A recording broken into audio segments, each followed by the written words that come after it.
Hello, everybody. How is everyone doing today? Look at that. I started this on time. 7:45, baby. I can't believe I actually did it. Hope everyone is doing well. I know this is a little earlier than normal. Remember, I used to do these at 8 o'clock, and then it was like sometimes I do it at 8:30, and then it was 8:45 and 9. I'm going to keep mixing up that time a little bit because I have met a couple of people. I know in the UK this isn't really helping a lot because some of you have said to me, like, oh, this is the middle of the night for us, so the earlier the better. So the Monday night one, I'll play with that time a little bit more, but I'm gonna do one. I'm gonna try and like pop one in every now and then, like maybe on the weekend, like a Saturday morning cartoon situation or something like that, so that we can feel like we can spread the love around a little bit. So, but anyway, I hope everyone's doing well. Thank you, Sam. This is the Roosevelt's Summer Snips. It's supposed to be a very I say it's subtlety, like loud subtlety, but it's supposed to be a Sokotano. This is one of my favorite Roosevelt shirts, actually. I just really like the pattern because it's one of those, like, if you know, you know, you know, you know, you know, you know. John, Trey, hello. Always a pleasure. Always a pleasure. Hope everybody had a good start to June. Happy Pride out there. Happy June. Happy Monday. We're getting that week started right with some positive energy. So help me God. No. Yeah. You know, I had in my head the whole way I was going to start this, and I've already forgotten. But I did want to say, before I forget, I've gotten asked a couple of questions about paintings, and I wanted to let you know that later this month, like toward the end of the month, I am going to finally finish off some of these paintings, and so there will be some new paintings in my coffee shop, my KO. I feel like I need to finally get the say on what this website is actually called, the KO-FI. But anyway, I think I have the little thing in here still. Let me, if you're not following me on there, did it come up? Nope, nope, nope, nope. Oh, it's like, that's the widget. But over here, right over here, it says ko-fi.com/Ryno. Over there, that's where I sell my art and stuff. And then, you know, obviously, I recommend this. Anybody who does any sort of creative content or anything like that, I can't recommend this site enough. I think it's like great. The creators get like all of the money. So if you're ever gonna like send money to somebody, or you know what I mean, like donate or tip or buy someone a drink, or for me, like I sell paintings, but maybe some of you out there are like digital artists. I wish I knew, you know, things like that. If you're doing any of that, right here. Can't recommend this one enough because, again, I'll say it again and again and again. The money goes to the creators, and so this is where it's at. So if you're one of those people, I recommend this. I recommend this right here. Right down here. Look down here. But yeah, I am going to be finishing up a bunch of these paintings. I only have a couple for sale in there right now. Like I had this... I still have this Jubilee one. I thought Jubilee wasn't gonna last, but Jubilee is up over there. Man, I don't remember if I put this. I wrapped him up. Maybe I didn't list him. I finished Robin Hood. What am I doing with this? I don't know why. Maybe I didn't list this, or maybe I did and forgot. I don't know why or what. Look at this Nick Wilde I did too. Isn't this great? This one's for me. I'm keeping this one, though, I think. It's too good. It's too good. I can't let it go. Oh, you guys want to see my Scooby-Doo I just did? This one's already been claimed, but I'm doing portraits of all the different characters. So see, like, his background is the same color as his collar. So, like, Shaggy will be, like, you know, lime green, and they'll all be, like, their different colors right behind them here, too. So I love this Scooby-Doo, though. Like, I don't know why. It's just like this is why I like doing some of this, like, little bit of this, like, spray painting method. So it's like acrylic spray painting, and then I do a little bit of like an oil-based marker. So it's like mixed medium. But what I like about it, and what can be incredibly stressful, is the background ends up being one of a kind because it's hard to replicate exactly. So every now and then, it's like, not every now and then, I like them all, but there's one where I'm just like, the lighting and the way he pops on this one, it is like, this is like perfect. I just love how much how this one came out. It's just so good.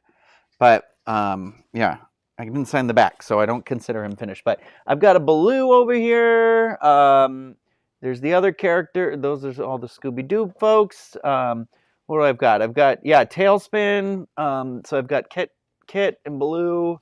And then I've got some gargoyles. There's going to be Fox and the Hound. Oh, I got another blank canvas. Let's see this Darkwing Duck I did. So this is for one of my Patreon supporters, because every month on my personal Patreon we do a little fun like painting thing, and so somebody gets a painting every month, and that's up there. Where are we? Up here. Look at that. Oh my! I thought I made a different one of these. There we go. That one's easier to read. But every month somebody in the top tier gets one of these guys. The only thing is, what happens with those acrylic markers that I use, you can see it right here. The reason why I didn't send this out yet, so if you're watching this, whoever won this, I don't want to say it out loud. I don't want to say your name out loud, you know, but this is why I just haven't sent it to you yet. I don't know what it is, what the science is behind it, but my God, it is impossible to cover it. Like, I overdrew it was like kind of half, like, I was just like, da, da, da, da, and then I was like, oh, this doesn't look right. So I like overdrew on part of his face, and it is taking me like 50 coats of white paint to cover this up. My gosh. But isn't this cool? I like this one too. He kind of came out like, it's like, I like how his background is like, I didn't do this I hand painted his background. But I did like different layers of blue, and I feel like it gave it like almost like a cloudy nighttime look.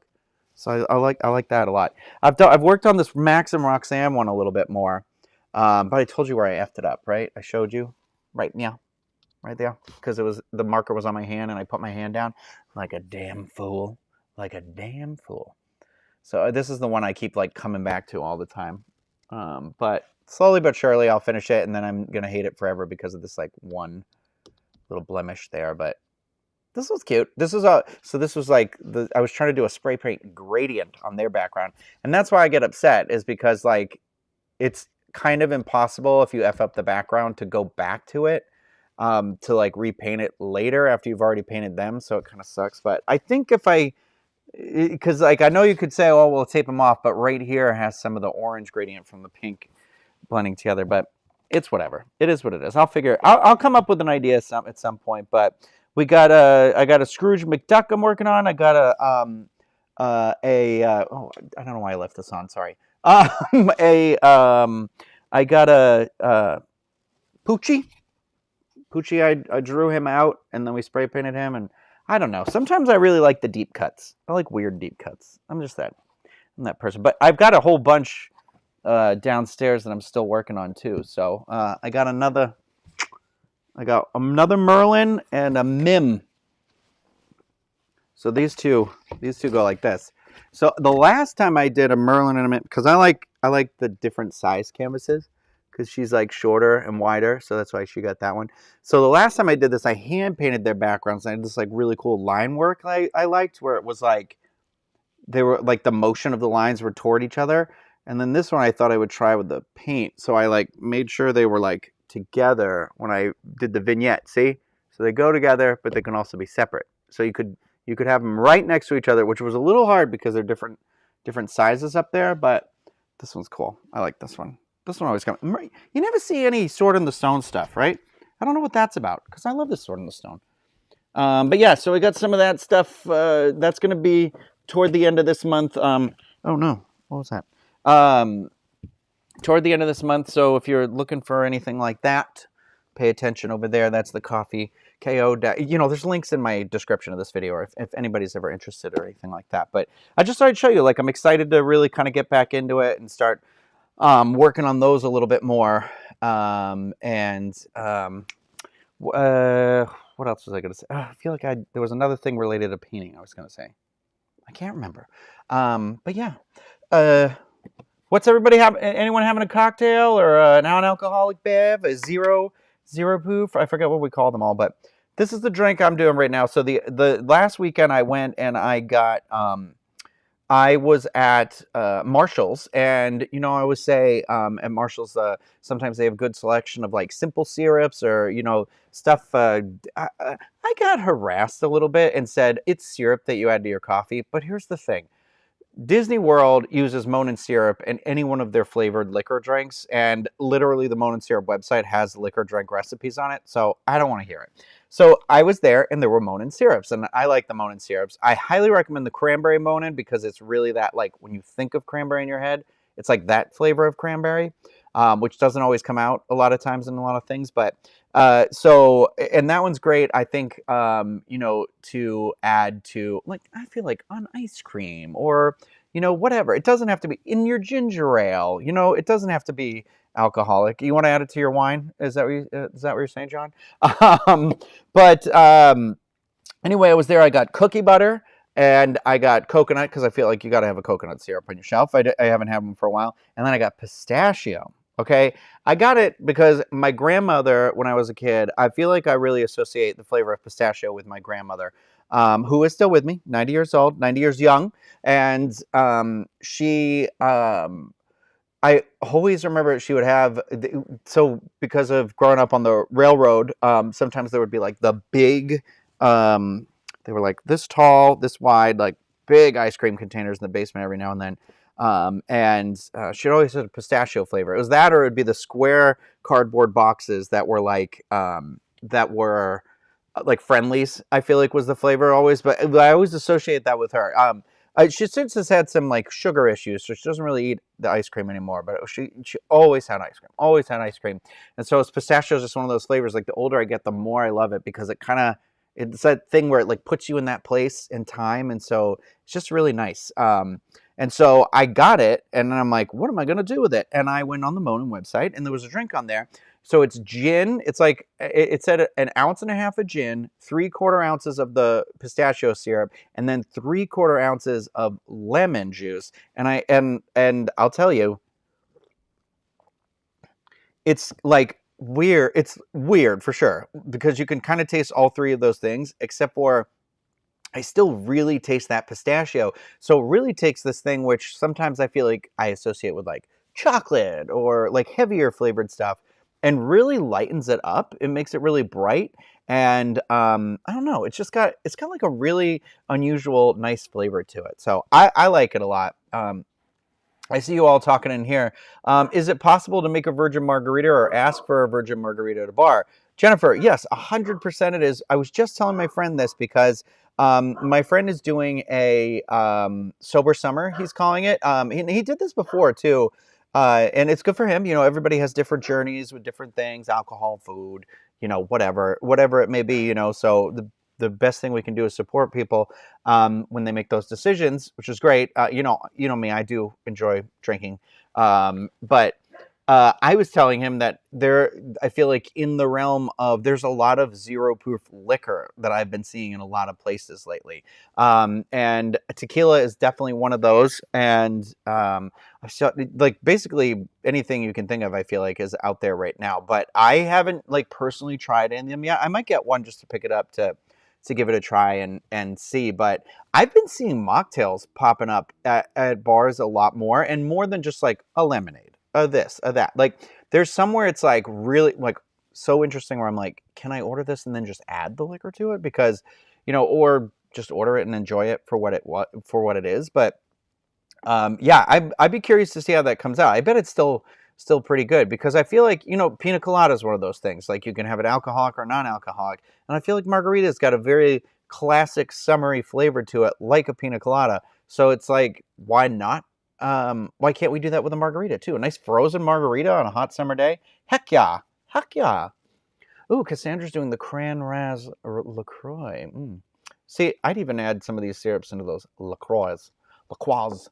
It does look like absinthe. You are 100% correct when I picked this up. Yeah. Yeah, but Jennifer, if you're ever out at a bar, I don't think there's any, I would let that stigma go. Ask for that drink, baby. Live that best life, restaurant, whatever. I think more and more, we're seeing it in more and more places like that.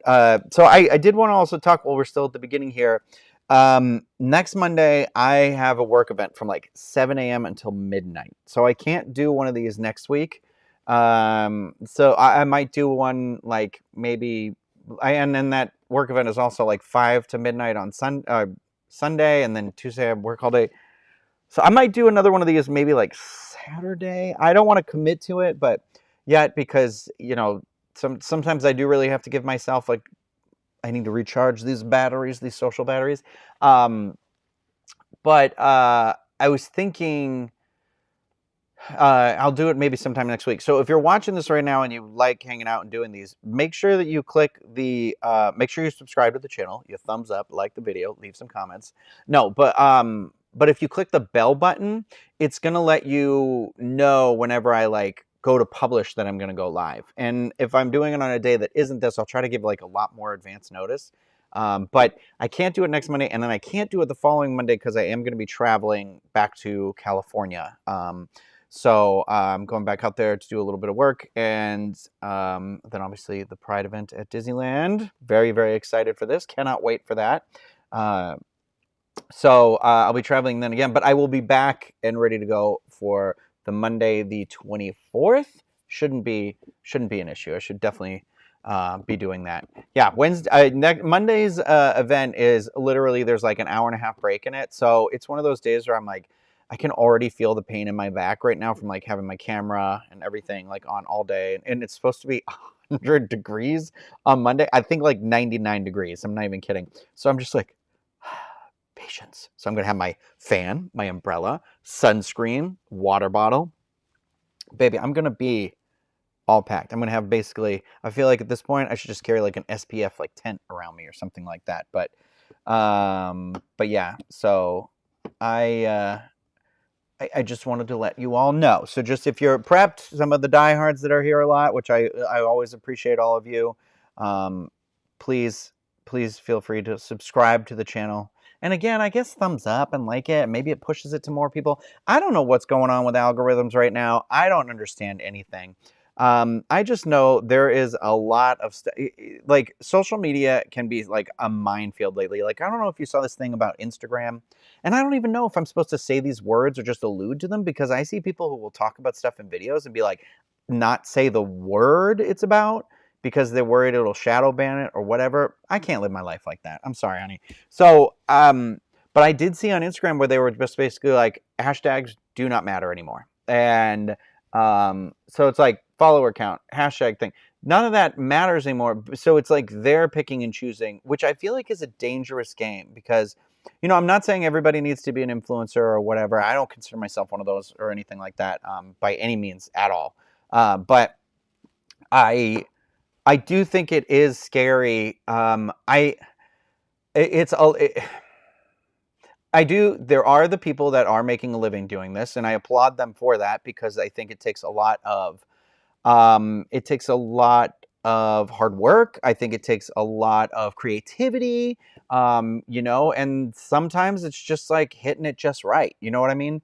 And so those people who have made livelihoods off of this, that makes me, that I feel sad for them. And that's, I feel fortunate that I myself am not one of those people because I work for a company where I am a salaried position at a company. So I am not like a YouTuber or an influencer or anything like that by any means. So that's why I'm like,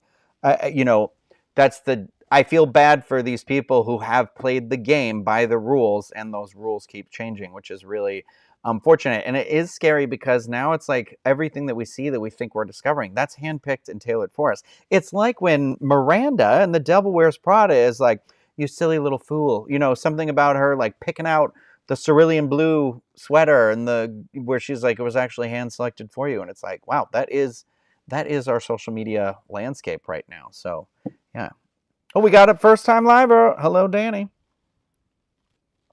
Erica, I see you in here. I heard, Erica, I'll try not to be offended. I heard that you went to Celebration Brewing, and I was confused about where my invitation was. That's okay, because I did also go without you, and I feel bad.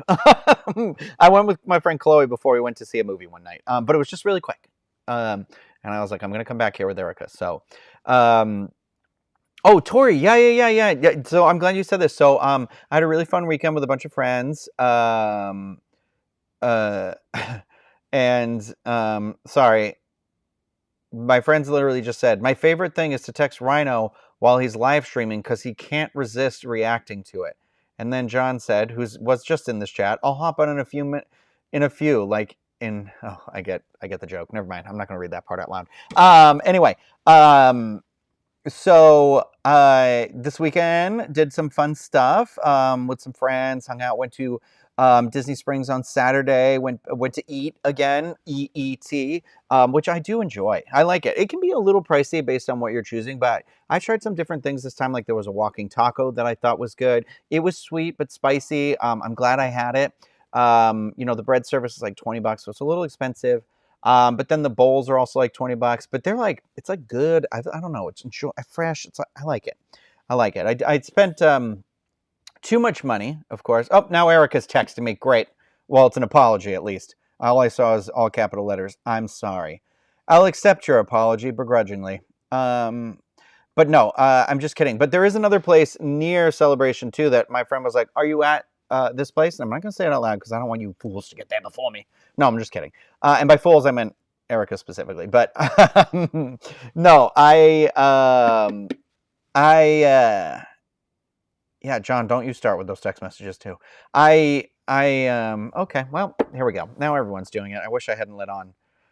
I got to hang out with some friends, and then I was like kind of testing out. I got that like really cheap, like $200 kit lens, and I'm gonna return it because it's like so it's an f1.8. So the F and then the number on a lens tells you like how good is it going to see in the dark basically.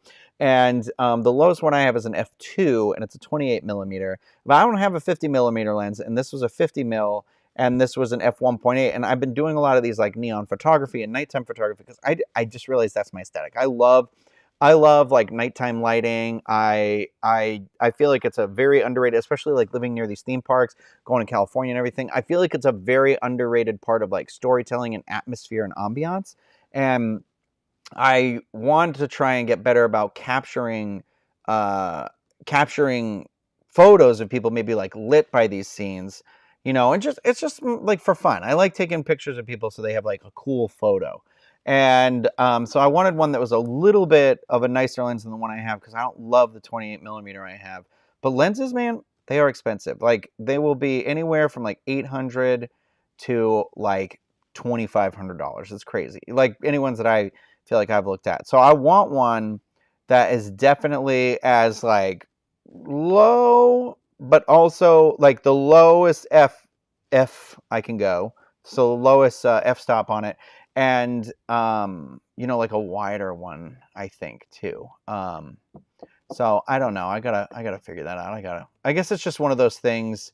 I am going to have to like really set my sights on the exact one I want. Like really, I want a lens. I think that will be like a 24 to like 105 or something like that. I mean, I'd love like a 16. The lens I use the most is 16 to 35 millimeters. It's a wide angle lens, but it's an f4. But it is a consistent, like it's not a variable lens, which means that if I'm like on the auto setting, I can zoom in and out without the ISO or anything like affecting the image. I know this is like very jargon, blah blah blah. But basically, if you have a variable lens and you were using we're trying to shoot in manual. So you have to change all the settings yourself. If you were to zoom in, because you're zooming in, so let's say it's 16 to 35, and it's a 4 to a 6. So at 16 millimeters, it's an f4. So you've got all the light, filtering coming in at a specific ISO, and then you want to zoom in really quick because you're like, oh my god, look at that werewolf that just went by, and he's a slow moving werewolf, so like we could still get him. And you're like, zoom in. Well, 35 millimeters is not going to zoom in very far, but you'd zoom in, but it would immediately get darker because the 35 millimeter lens has the f6, and then also it's going to be super grainy. So I really don't want anything that's above an f4, and it's like somewhere really far down. I just really want like a really solid low light lens to be able to take like these neon photos I want to do. people lit by neon. I want to do like these neon like chalk photos. I have an idea for neon paint photos. I got like body paint and everything, and I got body paint, neon chalk. I got like chalkboard, like canvases that I'm gonna put up behind people so you could write like words or images or anything like that. And yeah. Anyway, so I got this kit lens that was like, it was like $200, but I was like, I'm just testing it out and I'm gonna return it. And it's like, it's a little, it's like, it's loud and it's not fast. So I can't, the autofocus is like whatever. I can't use that very well, but it was nice enough, but it is like, it was one of those where I was like, this is below my, like, where I'm at ability wise. Like if this had been one of my first lenses, great. And that's why it's a kit lens, because it comes with a camera essentially. So, oh, Gotham Family, Erie, PA, enjoying that Fresca. We all know how much I love that Fresca. Still looking for that Fresca sponsorship. But yeah, yeah, thank you, Tori. I appreciate your compliments on that photo. I want to share some I took with my friend Amber, and you guys love to do it. Where did I put the folder? I did these with my friend Amber, Tony, and Kevin, and I don't think John and Kyle are watching, but they weren't there. No, it's okay. We hung out with them the day before, but it's that thing where I'm just lightly harassing them. I'm just kidding. Invitation. I'm one of those people where like, when I'm going to hang out with my friends, the invitation is open to all my friends. We don't always have to be doing something. It doesn't always have to be a work-related thing. It doesn't always have to be whatever. It can just be like, hey, let's just hang out. So my friend Amber doesn't give a hoot about Star Wars, but let me just show you. So my friend Tony just recently watched it all. So I'm going to load all these pictures in first. And so you're going to see them all real quick. And then I'll go through them all. I'm sorry. Yeah, and they're obviously not like sized correctly. So just give it a second. Give it a second. I feel like I had learned how to do this. Okay, so like here's one I got of Amber that I like with the lightsaber there. And then hold on. I think if how did I get this to resize itself? Didn't I? I figured this out while we were doing this. I figured this out. Hold on. I'm going to figure it out. I'm going to figure it out. Because this one I like of Kevin a lot. But anyway, he's in the doorway with the lightsaber. So he's framed by the doorway. I like these ones. He's like coming around the corner. He's got his lightsaber.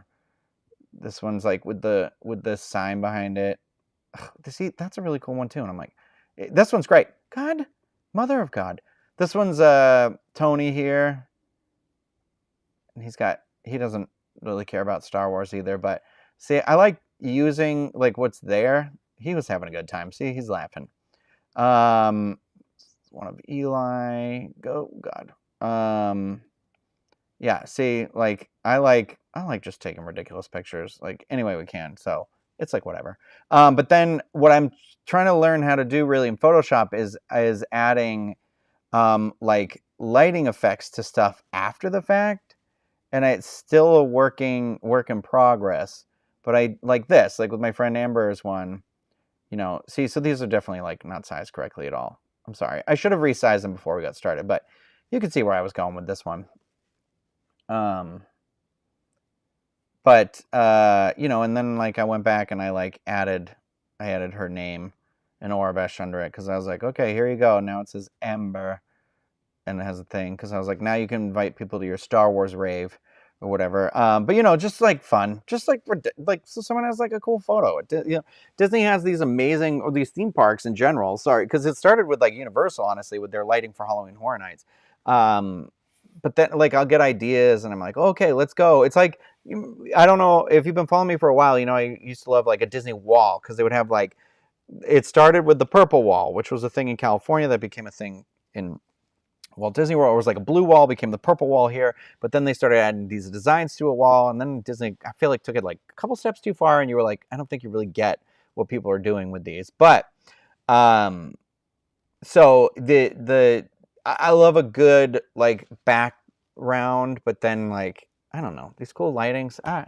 I don't know. I'm not an expert, so it's not like I can't. It's like a guess and check. It's like, oh, let's try the lightsaber on the other side, or further away from your face, or like this, or like that. I have a ton more because there was no one there at night, and so Amber laid down in front of the Millennium Falcon, and so that was a lot of fun, and I don't know, it was it's fun, it's cool, baby, it's a good time. I clearly did not load. So what I do is sometimes I'll edit them on my phone, so I didn't send them back, but I did. Oh yeah, I did way more than this already. Edited them. I took 1,200 photos though, so. But yeah, so I do appreciate the compliments there. Thank you, Trey. Your comment, those pics were lit, is not lost on me. Yeah, that is my friend Kevin. Kevin and his husband Tony. He's like social media Disney person. He's big on TikTok, I think.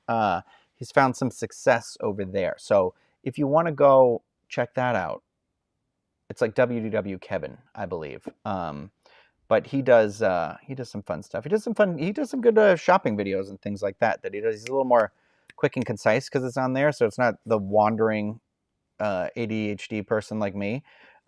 Different style. It's one of those where it's great because I don't know. We're not a competition with each other. It's a whole separate vibe. It's a whole separate thing, but we're just we're good friends. So.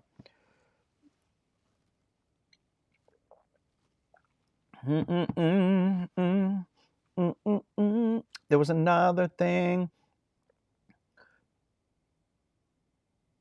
In all your spare time, you should hire yourself to take pictures.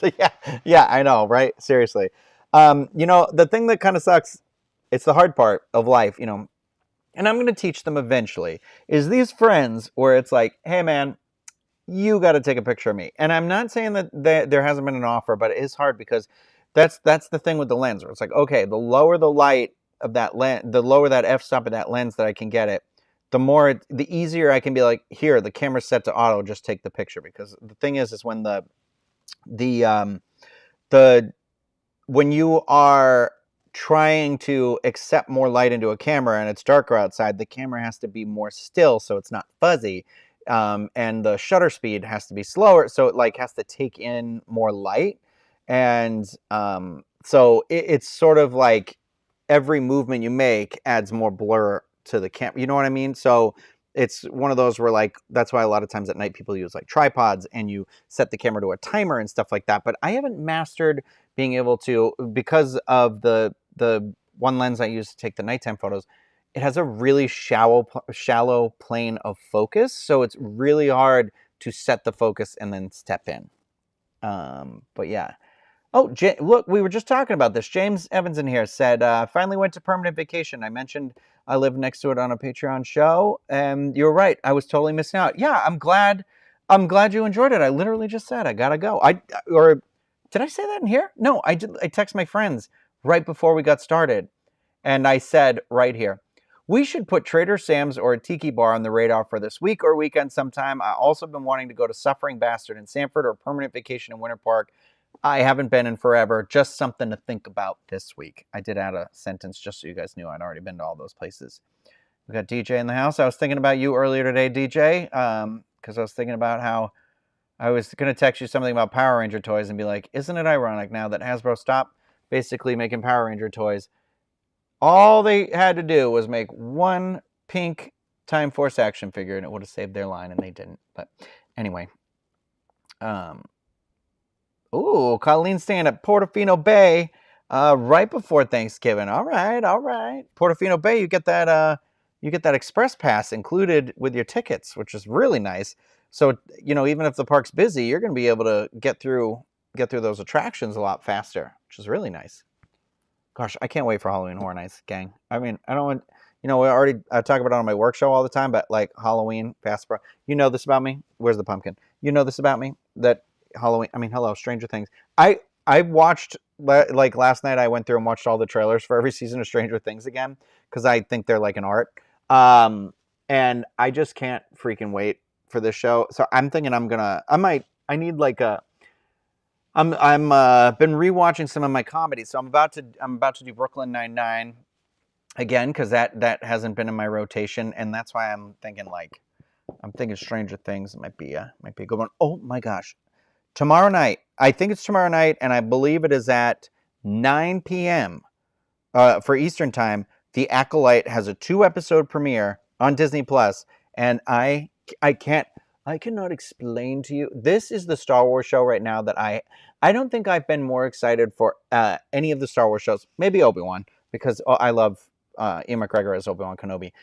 But this show, like that one trailer I saw with Carrie-Anne Moss fighting that girl at the end of the re-release of The Phantom Menace, I like I don't even want to jinx it this way, but I'm like, even if this show is awful, I think it is going to have some of the best visuals in a Star Wars show that we have seen in forever or ever. Like, I am so excited. And I know there's things where, like, I already saw nerds getting all upset about stuff where I'm a nerd too, so I can say that. That's our word. But I feel like they they're upset because there's a lightsaber whip or a light whip or something.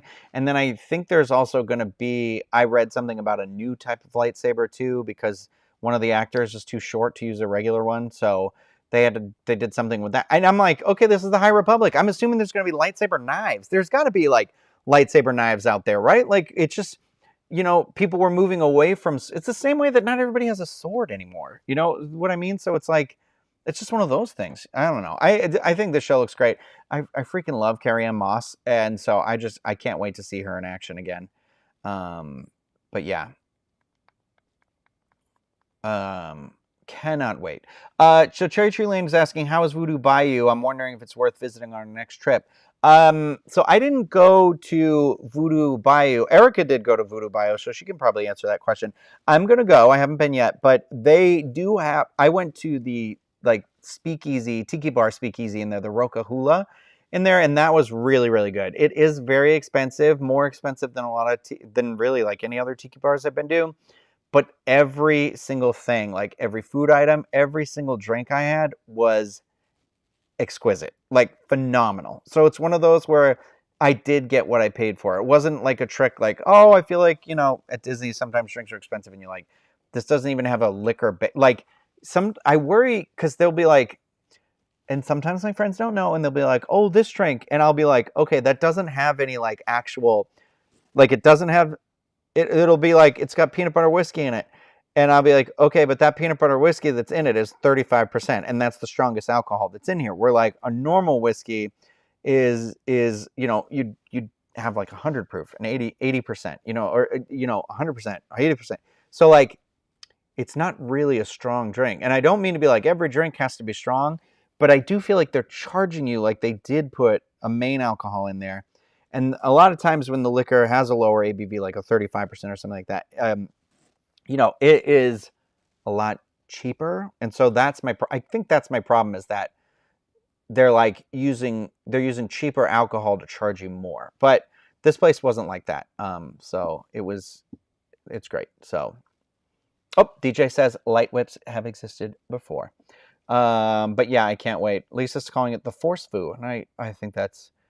I'm excited. I like this idea of this like murder mystery set in a Jedi universe. And I feel like for years now, so like we had, our new trilogy, we had our prequel trilogy. Well, I'll say since the prequels, we haven't really had anything that's been very Jedi heavy. I know like Rey and this new trilogy of stuff, but there like even in the original trilogy, there's only ever really been like 1 or 2 Jedi. And so like we never really got to see the Jedi at their height and like what a Jedi's like full potential is. And that's why I'm like, okay, finally we actually are going to have this like base to see it by. I feel like we never really got that full exposure to it. So at least cinematically. So I'm looking forward to that. I think the closest thing we ever did was the prequels, because obviously like the lightsaber scenes in the prequels are unmatched. And people are always like, oh, they're too choreographed or whatever. No, girl, this ain't real life. I want to see a choreographed lightsaber fight. I want to see an insane choreographed thing. So, but yeah. There was another thing I was going to talk about, and I can't. no spoilers or anything. I'm not even going to talk about it, but Doctor Who. So they had the Welsh horror episode, which was definitely giving me Blink vibes. And Blink, I would argue, is like the episode that you tell someone to watch, and you'll be like, if you don't like this, you definitely won't like Doctor Who, because but it's also not like any other Doctor Who episode, where it has like the weeping angels in it and stuff, and the Doctor's barely in the episode.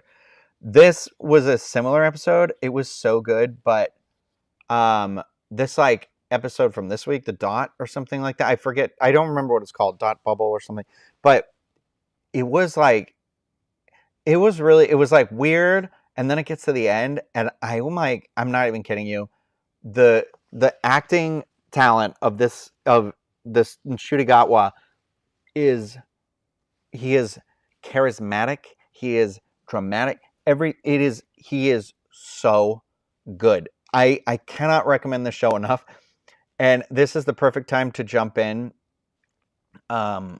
if you haven't watched the show before. And I feel like this was another great like standalone episode where like you really could just watch this episode and not really know anything about it. John told me Dot and Bubble. That's what I thought. And it's one of those where it's like this like whole episode where you're like, it's weird and like everything's off and you're like, God, I hate these people, you know, and then you just like get to the end and it's just like it's one of those episodes where like I like basically had to keep rewatching because he was just like so good. It was such a good episode. Oh my gosh. And I thought the episode before was really good too. Really, really creepy. The Welsh horror one. And it's good. These two actors on it right now, the girl who plays Ruby Rose and Nshutigatwa, who plays the 15th Doctor, are just phenomenal. Phenomenal. I would say the reason why I bring up that episode, Blink, is because I knew a lot of people use that as an access point, and I think we have a couple of new episodes that could be a very easily accessible like point that are still, you know, modern in that modern vein and stuff like that. I have not read any of the Star Wars High Republic books. I see that question in here. I had started the first one when it first came out, the first like adult one. And I like something happened and then I like had to start it over, and then I like something happened and I like went to start over again, and I was like 3 times. I ain't starting a book 3 times over and over again. And then I was really just like, I'm still reading those Goosebumps books, and I have been reading those Goosebumps books. Proud of me. I didn't read a whole one yet, but I almost did the other night, but I was like, you gotta go to bed. It's not my favorite right now, but it's the Be Careful What You Wish For.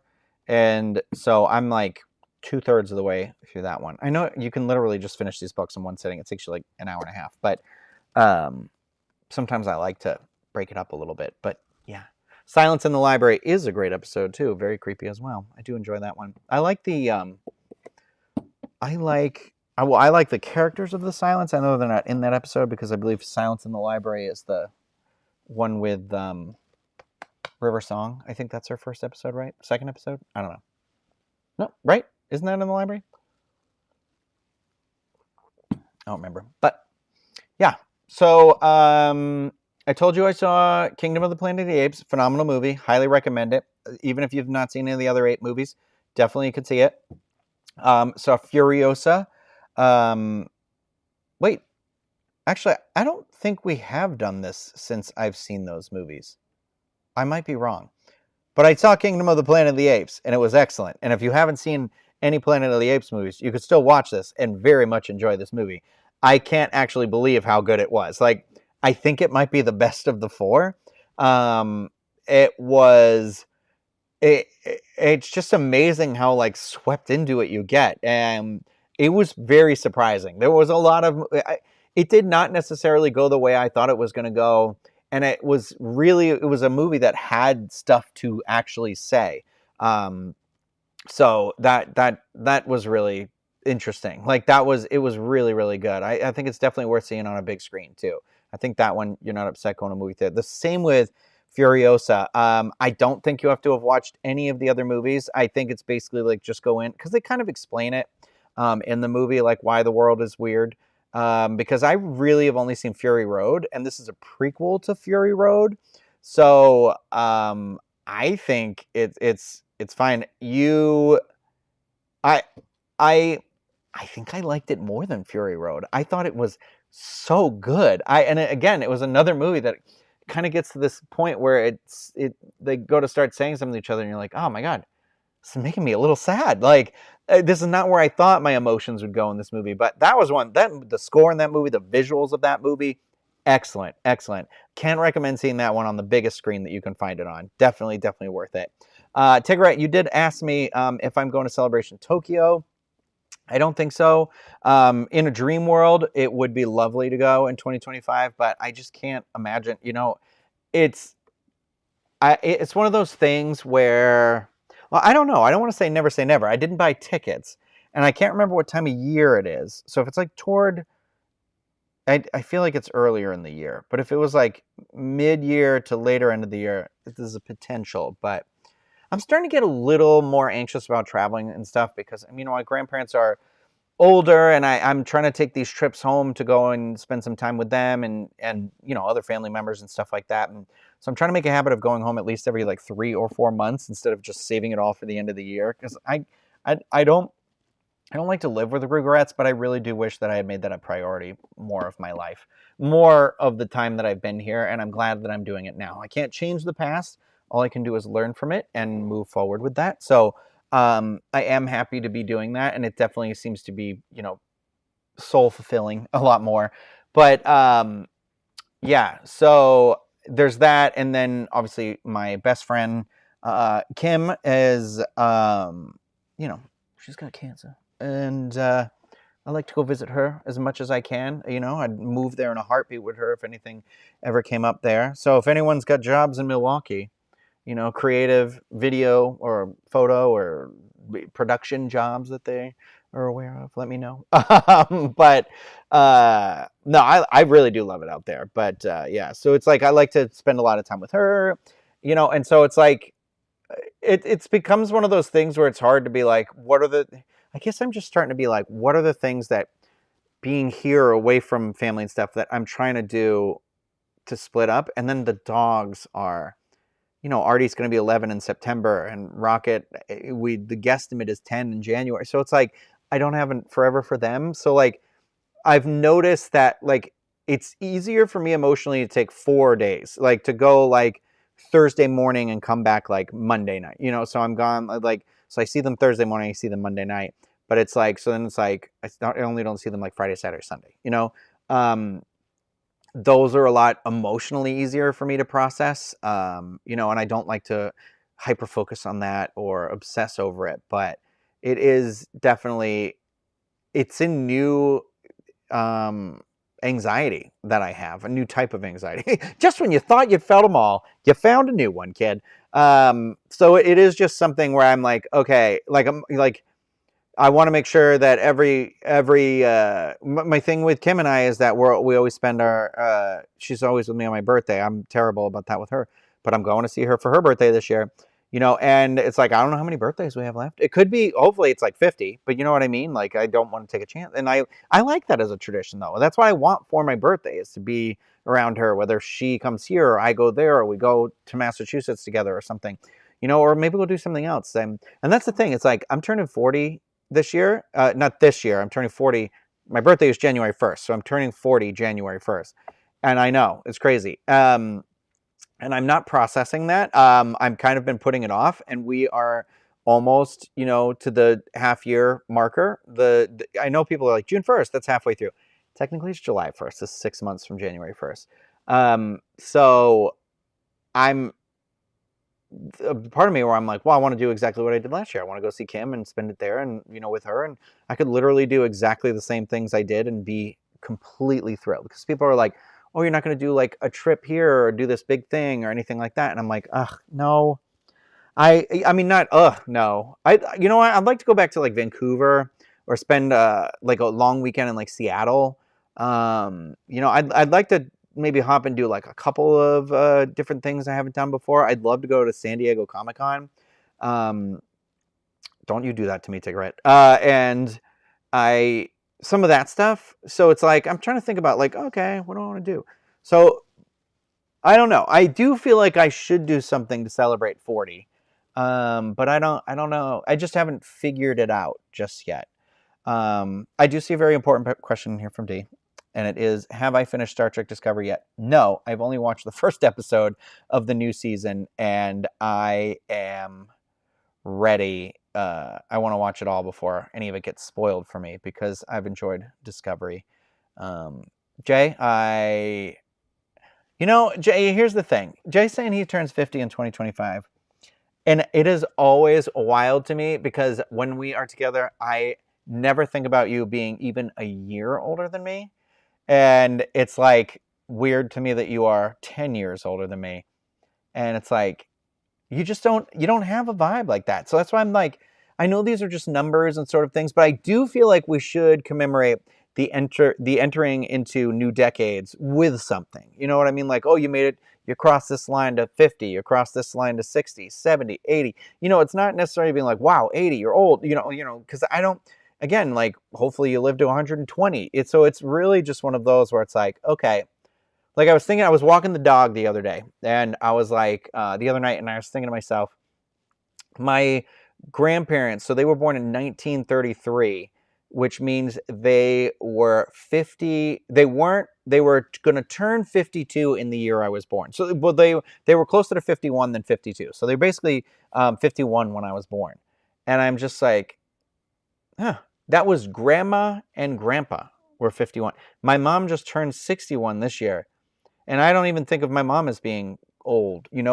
She's older than me, but she's my young mom, and that's the other part too. I don't want to live my life like that. I don't want to be like 60 is nothing. You know what I mean? Because I'm sure in life it's like your body wants to slow down a little bit. You want to do, you can't take the leaps and the jumps like you used to the same way. I'm not saying you can't take them, but it's different.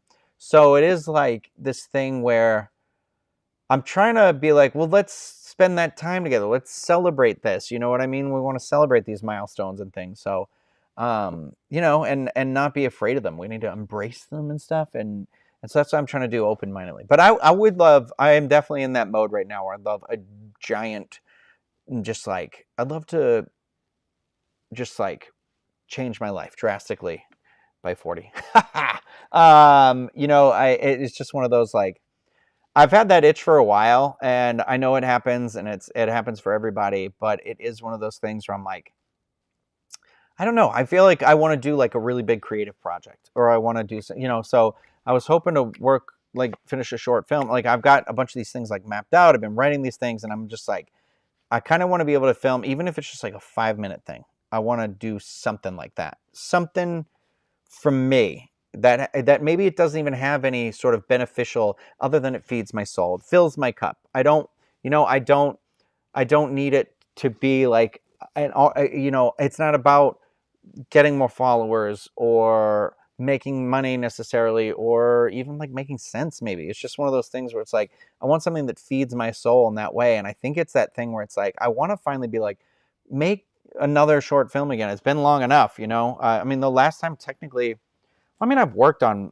one or two, but like, I think the last time I made one was like, I sat with everyone, I wrote it, and we filmed it. I filmed it, I edited it. It was my, like, The Last Man on Earth one, which then the pilot for the show is shockingly similar to mine, which came out like 2 or 3 years after that. Just saying, whatever. But I don't own the rights to it, so I can't do anything about it. But I do just feel like, I want to do another one of those. Like, and I feel like maybe that'll start a change, or maybe that'll like feed just maybe it'll be a thing where it's like, you know what, in 2024, it's not for me anymore or something. I don't know. I miss that creative flow, the creative juices. I hate that. I hate saying juices. JVR, every time I see your name, I keep thinking of like the cassette tapes, the VHSs that you used to record with. Oh, that's it. That was the other thing I was going to say. I did.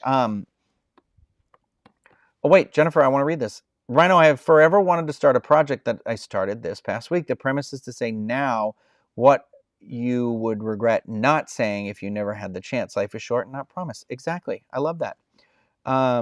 Kat saying my dad was 50 when I was born, but I had the best dad experience of all 8 kids because he had calmed down and chilled out a lot.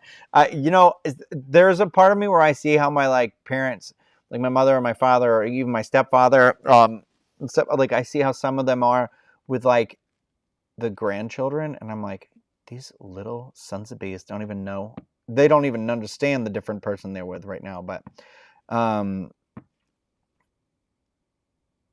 JVR saying, I changed my entire life when I turned 30, quit my job, started self-publishing my novels. It's changed my entire life, and it's one of the best decisions I made. I freaking love that. Good for you. Also, Trey, happy belated birthday on there, I think. Trey. No, I did start writing. I don't want to be like anybody can write, because not anybody can write. It is a talent. Writing is a talent. Writing is a thing. Sam, there is a good tiki bar in Milwaukee. I actually think there's a couple of good tiki bars. I went to one on New Year's Eve when we were surprising Kim with other people that she's very close to, surprising her. And I got a tiki mug there, and it's downstairs though. Oh no, it's on my desk at work because I like having things from where people are around me because it makes me feel like they're there with me. I can't remember what it's called, but there's been like 2 really good tiki bars I liked in Milwaukee. You can call me DVR whenever you want. I love that.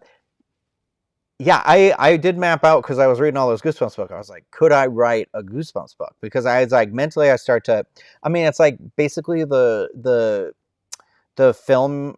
So I have a degree in film, and it's like that. The way we were taught in my degree, about it was kind of like. Basically, I was on an independent film track, and that track was kind of like the education about film, like when you're learning about what film is and what are the pieces that make it up, and film as a language, that sort of stuff. It was for me like breaking it down backwards. It was working backwards. So you see a shot you like, and you're like, why are you responding to that shot? There's a moment in a story that you like. Okay, why are you responding to it? What itch is it scratching in your brain that you enjoy about it? And you break it backwards. And some stuff you're like, no, it's very mad. Like it feels almost elementary or like rudimentary. And you're like, no, this is obvious. And then when you break it down, you're like, well, it's not really obvious. It's just you didn't know you learned how to speak a language, And so I feel like I do that with a lot of stuff sometimes, especially in like storytelling mediums. And with the Goosebumps books, I've been like, okay, here's the idea. And then I was like, here's the beats that it goes through. It's not always the same way either. I don't feel like Goosebumps books are like that because they are so freaking wild that sometimes that you're like, there is no like necessarily like repetitive structure to them. I mean, yeah, there is the big bad and there is the twist and there is the thing, you know what I mean?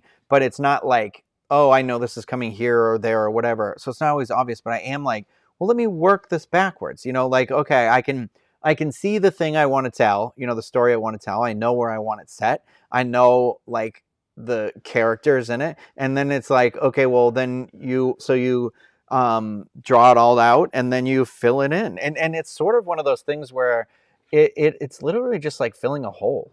I didn't like that turn of phrase. It's like, I don't want to say filling a hole. I want to say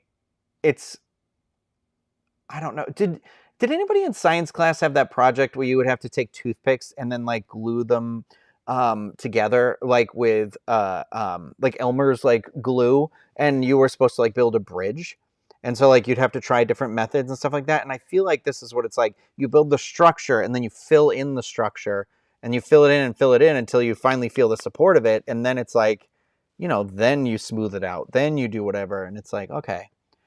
I'm a fan of the dry erase board because I know sometimes it's cliche and I know we don't always have to be in the same mold as everything else, but I love a dry erase board where you can be like 1, 2, 3. So if you want something that's 3 acts, or you can break it up more than that, but you have to have like your beginning, your middle, and your end. Like what do you see the light at the end of the tunnel? And then sometimes it's easier to be like, okay, well, how do we get from here, squiggly noise, to here, circly noise? And that I feel like helps me. So I'm also a big fan of using index cards, even though I don't necessarily think they're helpful, but it's like a tactile thing of me being like, I got to write something down and I stuck something out, and it, I don't know that it clearly hasn't helped me. Like I haven't done anything. But you know what I mean? It's just like, write everything down, I have not read R.L. Stein's book on writing, but I would like to. I saw that he has one that was like, Why is my brain weird or something like that.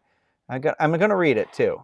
Um, I'm a fan. I love those Goosebumps books. I don't know what to tell you. It's nostalgia. I mean, you read them and you're definitely like these books are for kids. But it's also this like kind of time capsule of a different time, because there are things where like this last one that I'm reading right now, the girl straight up choked this other girl out, and then she's like, I want to murder her. And she says it in the book, and I'm like, I don't think they'd let them publish that today. Like, I don't think that, like, because I don't know if it's regionally phased or if it's just phased, but I say, you'll make like that, like, I don't know. It's like, it's not a threat because it's not real. It's like, it's that thing where you're like, oh my God, I'm going to kill you. It's like that sort of thing where you're just like, um, I don't know. It might be a very 90s thing, I think is what it is. But I've also said those words now, and now I'm worried that the thing I talked about in the beginning where you're not supposed to say those words is going to alienate this video, because they're going to be like, he said that word. AI is going to go through, not understand what we're talking about. This is why AI is stupid.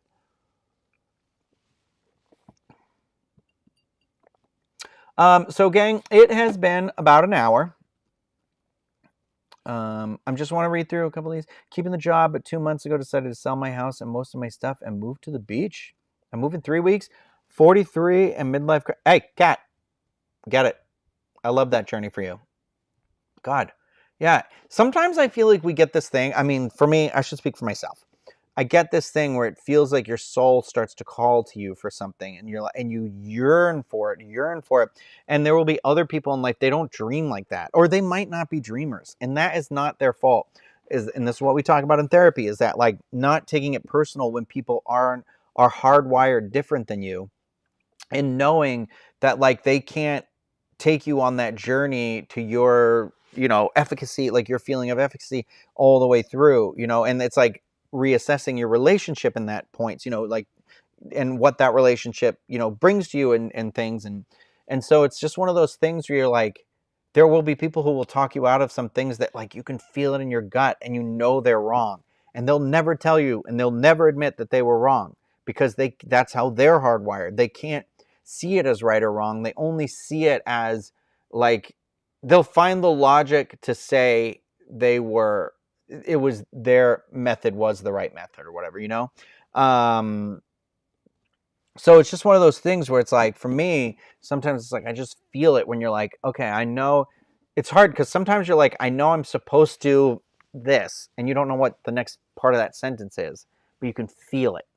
And it really is about trusting intuition and your gut. And I this is my challenge at the end of this, is that I would say for some of you out there, anybody who's maybe going through this similar feeling or anything, is what I like to do is I have these moments sometimes, for me, sometimes it can be driving. It can be driving, walking, or like remembering where something was. I don't know. But you can have this feeling where you'll be like in the middle lane, and you're like the left lane or the right lane. I have this thing, and I think it's just because it's like the psych thing. On like that show Psych, he's not really a psychic, but he is so hyper observant that it like creates the illusion that he's like a psychic sort of a thing. Sometimes I think that I have this thing where it's just like, I'm very attentive to like body language and vibes, and all that soaks in. So I feel like I feel a room differently, but like it's definitely true in a lot of settings where I am always like, I'm very like hyper aware. Driving is one of those things for me where I like to be hyper aware, because and I like have to be in like a zone. So it's like, I like to listen to music, podcasts when it's longer and stuff like that. But it's like, I'm processing, but it's also like, I feel like, I don't know. I don't describe it like a Jedi. It feels like you're tapping into the Force, but it's basically like the cars start to take on their own body language, and it's like I look and see where I'm like, this car's gonna go left, this car's gonna go right, and 9 times out of 10 it's right. And I'm saying like you can't lean in completely, but it's like I'm happy that I have this observant power thing when it comes to stuff like that, because I don't know how many times I've almost like, I know it's gonna, I'm like, this person is definitely about to change lanes without looking. And you're like, I'm going to get out of here. And lo and behold, they changed lanes and they weren't, you know what I mean? Like, so it's sort of that thing. So it's like, I like to lean into those, because I find that when I don't trust myself, that's when I start to make the mistake. Like, that's when I'm like, I was wrong. I should have went this way. You know what I mean? And I don't, I don't want to use it just for driving. I just want to say, like, in general, you know, whatever it may be, you sort of have this thing where you're like, okay, I've got to make this choice. And, you know, I challenge you to be like, try and pay more attention to those sort of things and then see what it feels like when you're like, yeah, my gut was right. I was right. And then, you know, look at it when it's not. And then, you know, and I think if we can like lean into that intuition thing a little bit more, I don't know. I think it's like training yourself to remember things or, I don't know. It's like working that part of your brain. I think that'll help you in the long run. I mean, it's gonna help. It helps me. James is saying it right now. It's your ADHD, 100%. Yeah. No, I agree. We brought that up in therapy too, and she was like, "It's what it is," and it's like, I'm very like somebody has said like hyper emotional, and not in a way where it's like, oh, one thing tips you off or anything like that. It's just that you're sensitive. You're hypersensitive, so it's like you do feel you can feel when someone's mood shifts without them saying anything. You know, it's like I always think it's like, you know how dogs kind of talk to each other without feeling it, and it's amazing to me that I didn't realize everybody didn't feel it like that. You know, and I don't know. It can be exhausting and a drain. But what great thing therapy is doing for me is about like reframing that and seeing about how you can use stuff positively. So I'd say if there's things in your life this week that you're looking at and you're like, hey, you know, I feel like I'm dragging my feet over this thing. I'm dragging my feet over that thing, you know, or I'm just like have this like feeling in my stomach where it's like I just can't do it. Like if there's a way that maybe you can look at it and like reframe it that can make it a little more bearable for you to do. I think that would be, you know, a nice not a task, but you know, something that like will help you out, you know, or that like again, it can be that thing where we're training ourselves to kind of I don't know, it's like filling in a little Tetris piece of happiness, one little shape at a time. And if we can get that perfect block, we'll get the and we'll be so happy because then we get to the next level, right? That's like it's the hard part. It's a hard part of being like we're there. I think the majority of us are. I mean, we are individuals, and there are people who thrive in being part of the Borg collective, and there's not necessarily anything wrong with that whatsoever. It's people who love their life and love going through life that they have this like very like they just want to be in the stream of the ocean and they just want to go with the flow and it's great and you know and I can be envious and jealous of them all I want, you know, and that's not for me and I don't want to do it like everybody else and I don't want, you know, so it's just that sort of thing where it's like I don't know. I like doing this thing where you're kind of learning about like, okay, well, what does that entail? You know, what are the tools that you can make yourself more successful and happier in life and like, and so I think it's like building that foundation, you know, and it takes time and stuff, but it's like one little piece, one little Tetris piece at a time. So it's that. That is going to do it for me today. I do appreciate all of you. I'm happy you're all here. You're wonderful. My therapist always says this to me when I leave. She goes, I like you, and I'm glad you're here. And I think it's just like, I like this because, you know, I think it's amazing, this little community that we have here, but there's some things in here. It's like, who just said it? Who just said it? DVR just said it. Life is far too short to be to not be authentic and fully yourself as possible. Simple as that. And that's sort of the, you know, that's the thing is like really kind of taking that and being like, you know, I know everybody says not everyone's thinking about you as much as you're thinking about you is what they often say to me. And I was like, yeah, but if they're thinking about other people the way I'm thinking about other people, they are thinking about me just as much as I'm thinking about me. You know what I mean? Like, and I don't mean in a selfish way. I just mean in a way where like I'm looking at everything. And that's the thing. So sometimes it's like, it's just one of those things where it's like, I want to feel, you know, I think reframing some of this stuff makes us feel a little more confident. You know, it's like, the Roosevelt shirts, it's as simple as this. A lot of times they have matching shorts. And you know, at first it was like, sometimes I'm like a little self-conscious about it. You know what I mean? Because the prints can be loud, they can be whatever, but the shorts are so comfortable and it's so hot here. But then I was like, starting wearing them and I'm like, you know what? I actually really like what I feel like when I have this on. And sometimes the prints are very loud and every now and then people make sarcastic comments, but then every now and then, a lot of times people are like, wow, I really like that. You know, and it's kind of like, they make me feel like a little better, where it's like, yeah, I got a little bit of happiness. I mean, that's definitely more my ADHD and stuff like that. Like clothing, getting dressed and being presentable in a way that you feel comfortable with is definitely, it sets your internal machine on the right path to working correctly, and gives you that extra confidence. It's like layering. It's making that little happy cake one layer at a time.